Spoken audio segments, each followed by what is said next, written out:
Magandang hapon po sa inyong lahat. Muli po ako ay si Father Bill Villaviza ng Things to Ponder On mula po sa parokya ni San Francisco ng Assisi sa Diocese ng Cabanatuan. At sa araw pong ito ay muli nyo makakasama ang inyong lingkod sa Radyo Maria sa ating Reflections. Bago po tayo magsimula, mag-alay po tayo ng isang panalangin. Sa ngalan ng Ama at ng Anak at ng Espiritu Santo. Mapagmahal naming Ama, kami po ay inyong samahan. Kami inyong gabayan sa pagsisimula ng aming programang Reflections.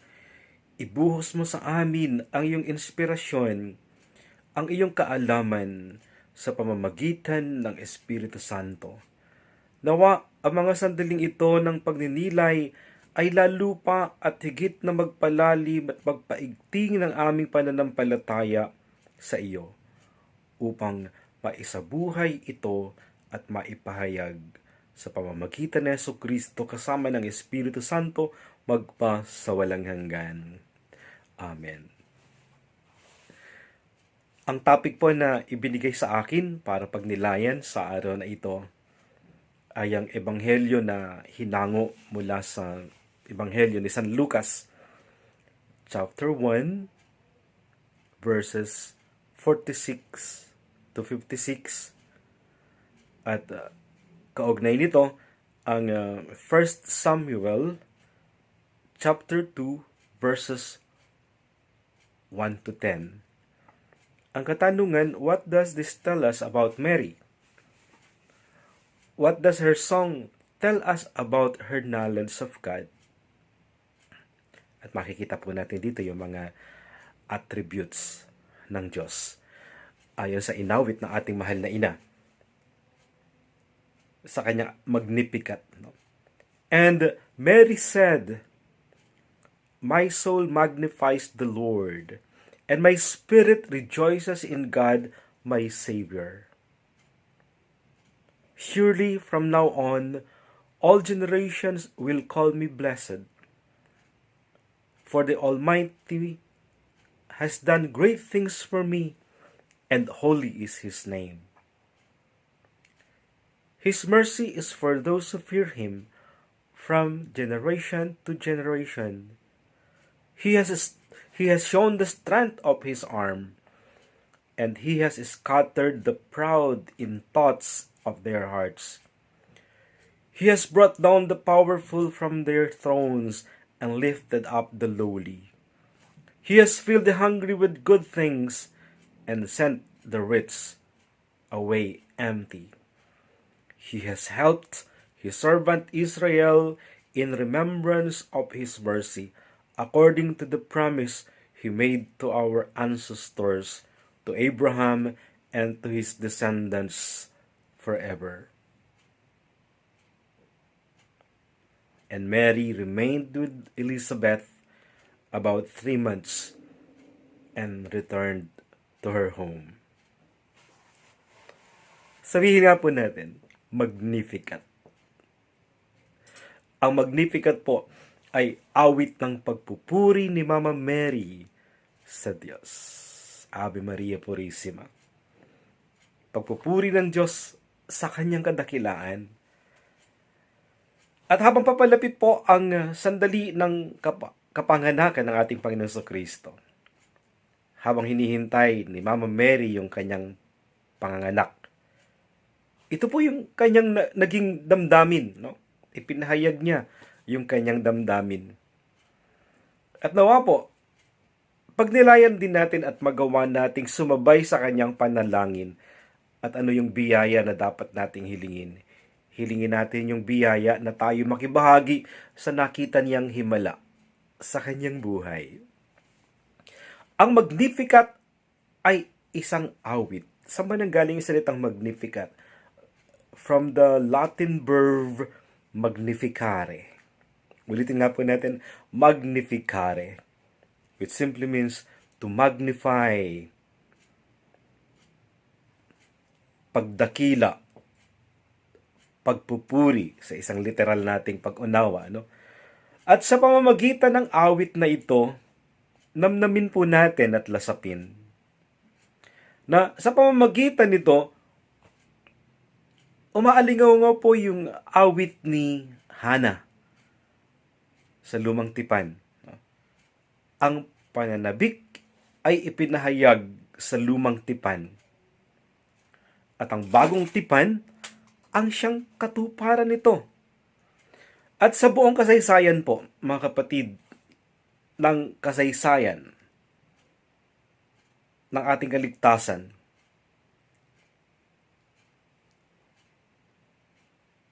yung New Testament ay katuparan ng Old Testament. Ito ay sandali ng walang bahid balat kayong kagalakan. Totoo po yung naramdaman ng mahal na Birhen. Ano? Totoong totoo sa kanyang puso. Sapagkat yung kanyang puso mismo ang umawit. No? Ang mahal na Birhen daw po ay hindi lamang nagdadalang tao. Yung pagdadalang tao na sa kanyang sinapupunan. Yung bata na si Jesus. Subalit, sa kanyang puso, in her heart, dala niya sa kanyang puso yung pangarap, yung mithiin na magkaroon ng maliwanag na kinabukasan. At para kanino po yung maliwanag na kinabukasan? Ito po ay para sa ating lahat. Ang maliwanag na kinabukasan ay para sa sangnilikha. Kaya't sa pag-awit ng mahal na Birhen ng kanyang Magnificat, inilalarawan po ang mahal na Birhen bilang isang batang ina na sa puso ay nag-uumapaw yung pasasalamat. Ano'y kanyang ipinagpasalamat sa Diyos? Siya ay naging bahagi, siya'y naging daluyan ng dakilang biyaya ng Diyos para sa sangkatauhan. Napakadakila po na hindi para sa kanyang sarili, kung hindi para sa sanlibutan ang inisip ng mahal na Birhen.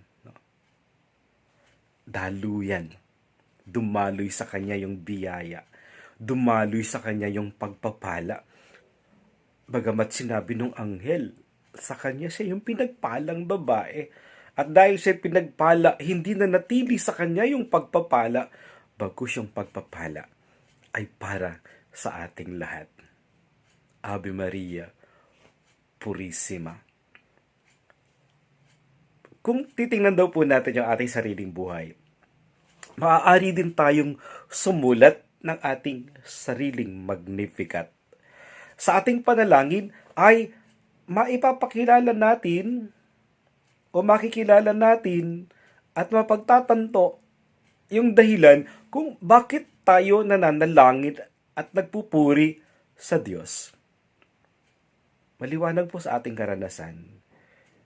Hinihipo po tayo ng presensya ng Diyos. Ang Emmanuel. Ano kahulugan ng Emmanuel? The nearness of God. Kung tatagalugin pa natin, ang Diyos ay sumasa atin.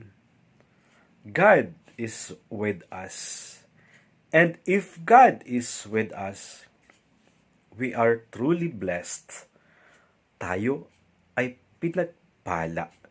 Kung sumasa atin ang Diyos, tayo ay puno rin ng biyaya. Si Maria, gratia plena. Ano ang ibig sabihin ng gratia plena? Piena de gratia. Punong-puno ng biyaya at pagpapala. At kung sino man ang puno ng biyaya, dapat nagbabalik sa Diyos ng pagpupuri at pasasalamat. God with us. Sumasa atin ng Diyos. Siya'y sumasa atin. Nasa lahat ng bagay ang Diyos. Ang Diyos ay nasa kanyang nilikha. Ang lahat ay sakramento ng Diyos. Everything is God's sacrament. Ano kahulugan ng sacrament? Nakikita. Hayag, nararanasang tanda ng ano? Ng pagpapala. We are so blessed. At ang pagpupuri, ang siyang pinaka-natural na tugon ng tao sa Diyos. Saan po ito dumadaloy? Dumadaloy ito sa kaibuturan ng ating puso. Nagpapahayag ng pasasalamat. Nagpapahayag ng pagpupuri. Nagpapakita ng pagtanaw ng utang na loob. Kaya kung babalikan po natin ang Ebanghelyo, sa unang pangungusap pa lamang ng Ebanghelyo ay ipinahayag na niya ang kabutihan, ipinahayag na niya ang kadakilaan ng Diyos. At sa kabila ng katotohanan ito, hindi po ito pangkaraniwang pangyayari. Na si Maria sa kanyang karanasan, siya ay tinawag ng Diyos upang maging ina ng bugtong na anak ng Diyos. Si Maria ay binigyan ng pagkakataon upang maging ina ng nagkatawang taong anak ng Diyos. Mary rejoices and proclaims that God has looked upon her with great favor. Kinalugdan siya ng Diyos. Bukod na pinagpala sa babaeng lahat, the most favored one. Subalit ang mahal na Birhen, sa kabila ng kanyang kabataan, hindi po siya pinangunahan ng takot, hindi po siya pinangunahan ng pangamba. Sana daw po, ganito rin tayo kung paano nating tatanggapin ang sitwasyon katulad ng ginawang pagtanggap ng mahal na Birhen. Maminamahal na kapatid, ang daglian at taos-pusong tugon sa tawag ng Diyos. Ito po'y naglalarawan ng isang malinaw, ito po'y naglalarawan ng isang malalim at personal na ugnayan sa Diyos. Ang mahal na Birhen, sa kabila ng kanyang pagiging bata, kabataan pa lamang siya nun, normal lamang daw po na maramdaman niya yung kagulumihanan noong una. Subalit sa pamamagitan ng pagpapaliwanag ng Anghel Gabriel, nagtiwala siya sa Diyos na tumawag sa kanya. Pagnilayan po natin itong katotohanan ito, na sana ganito rin yung maging reaction natin. Mary believed that God would guide her and grace her. While Mary was very young when God called her, she had a depth of faith and trust in God that many people never develop. Sabihin nga po natin, what a wonderful gift. Napakadakilang biyaya. What a wonderful gift. Tayo rin naman po, mga kapanalig, maaari daw po nating maranasan ang biyaya ng isang personal at mas intimate na ugnayan sa Diyos. Ang atin pong relasyon sa Diyos, katulad ng mahal na Birheng Maria, ay maaari ring lumago at lumalim. Pwedeng sabay na lumago at lumalim. Kung bubuksan lamang natin ang ating puso, ang ating isipan, ang ating buong pagkatao. Sa pamamagitan daw po ng oras na ating inilalaan at sa pamamagitan ng ating mga karanasan. Sabi nga po, the best teacher ay yung mga karanasan natin. Paano nating makikilala ang Diyos? Kailangan maranasan natin ang Diyos. Katulad ng pagkaranas ng mahal na Birhen sa Diyos. Kaya lumalim yung kanyang pagkilala, lumalim yung kanyang relasyon sa Diyos sapagkat ang Diyos ay dumaan sa karanasan ni Maria. Sa atin pong karanasan bilang tao, kung babalikan po natin itong isang katotohanan ito, ito daw po yung pinakamahirap sa lahat, yung pagtitiwala. It is very difficult for us to trust. Hindi po tayo basta-bastang nagtitiwala. Hindi tayo agad-agad na nagtitiwala. Kahit do sa mga tao na ating nakakasalamuha. Because true trust grows over time. It is our personal experience of the person that enables us to begin to trust that individual. This is also true in our relationship with God. Gusto ko pang ulitin yung sinabi ko kanina. True trust grows over time. Paanong lalalim yung ating relasyon? Paanong lalalim yung ating ugnayan sa Diyos? Ito sa pamamagitan ng pagbibigay natin ng oras sa Diyos. Give time to God. And His grace will work through the power of the Holy Spirit. At yung banal na Espiritu na pinag-uusapan natin dito ay ito rin yung banal na Espiritu na pumuspos sa mahal na Birheng Maria. At paano siyang napuspos ng banal na Espiritu. Naging bukas ang ating mahal na Birhen. Naging bukas ang kanyang puso. Naging bukas ang kanyang isipan. Naging bukas ang kanyang buong pagkatao sa biyaya. Kaya't dumaloy ang biyaya sa kanya. At yung biyaya na dumaloy sa kanya, ito rin yung biyaya na dumadaloy sa atin. Sapagkat pinakadakilang biyaya ang tinanggap na mahal na Birhen.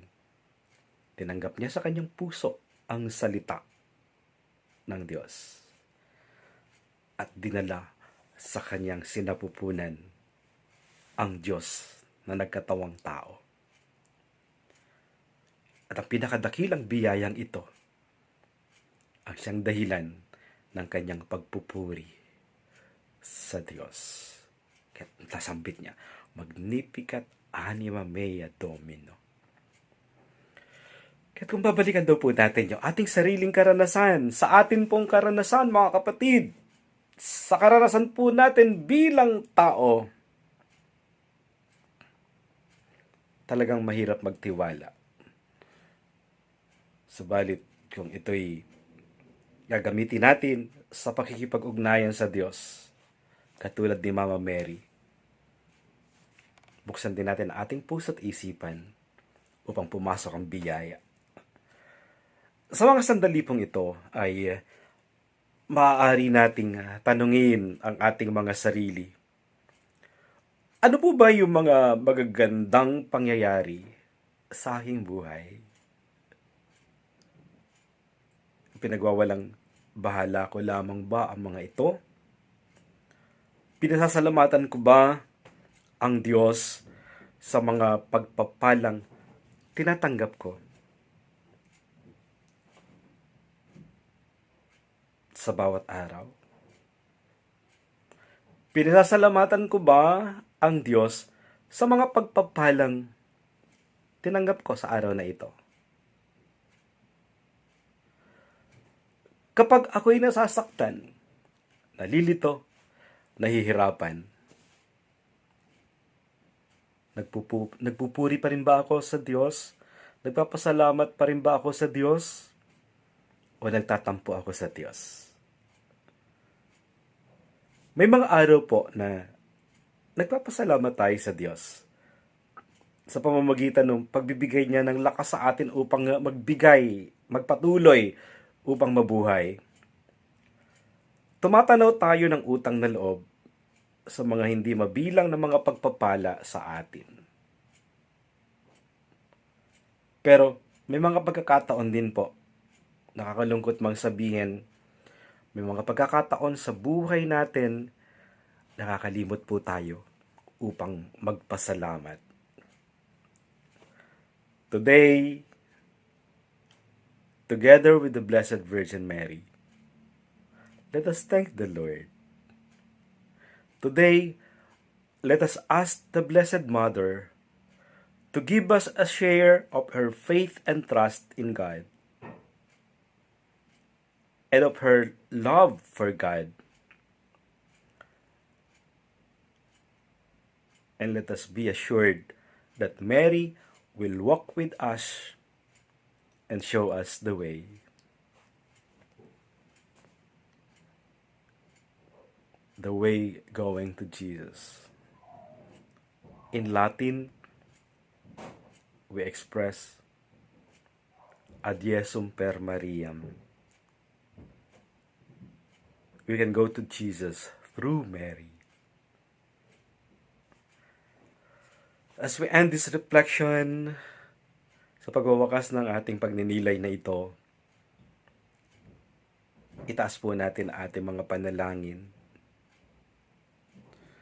sa Diyos na pinapurihan ni Maria, sa Diyos na mapagmahal, sa Diyos na ating Ama, sa Diyos na patuloy na nagbubuhos ng mga biyaya at pagpapala, sa Diyos na nagpapalaya sa lahat ng ating mga hirap, sa Diyos na nagpapalakas sa atin sa ating mga kahinaan, sa Diyos na inaasahan nating magpapalaya sa atin sa paghihirap na dulot ng COVID-19 na ito.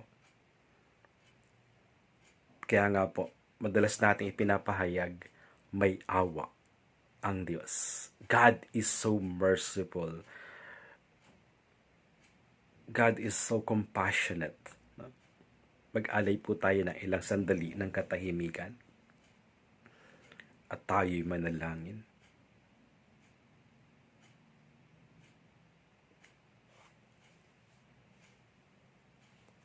Salamat, O Diyos, sa pagbibigay mo sa amin ng isang dakilang halimbawa.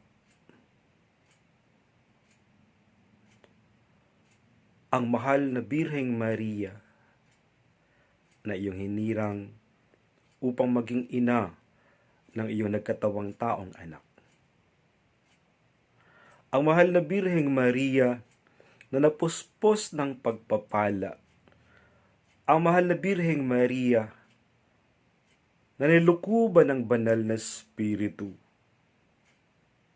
Ang mahal na Birheng Maria na tumanggap ng salita sa kanyang puso. Ang mahal na Birheng Maria na tumanggap sa iyong anak at dinala sa sinapupunan. Kaya siya'y umawit ng Magnificat. Umawit ng pagpupuri at pasasalamat sa iyo. Nawa ang aming buhay, katulad ng mahal na Birheng Maria, ay maging isang awit ng pagsuyo, awit ng pasasalamat, awit ng pagtanaw ng utang na loob sa mga pagpapalang iyong patuloy na ibinubuhos. Nawa sa araw-araw ay masambit din ng aming mga puso ang awit ni Maria. Magnificat anima mea Domino. Amen. Sumainyo ang Panginoon at pagpalain kayong lahat na makapangyarihang Diyos, Ama, Anak, at Espiritu Santo. Ave Maria Purísima, sin pecado concebida. Aba, Ginong Maria, napupuno ka ng grasya, Ang Panginoong Diyos ay sumasayo. Bukod kang pinagpala sa babaeng lahat at pinagpala naman ay iyong anak na si Jesus. Santa Maria, Ina ng Diyos, ipanalangin kami makasalanan ngayon at kung kami mamamatay. Amen. Maraming salamat po sa inyong pakikinig.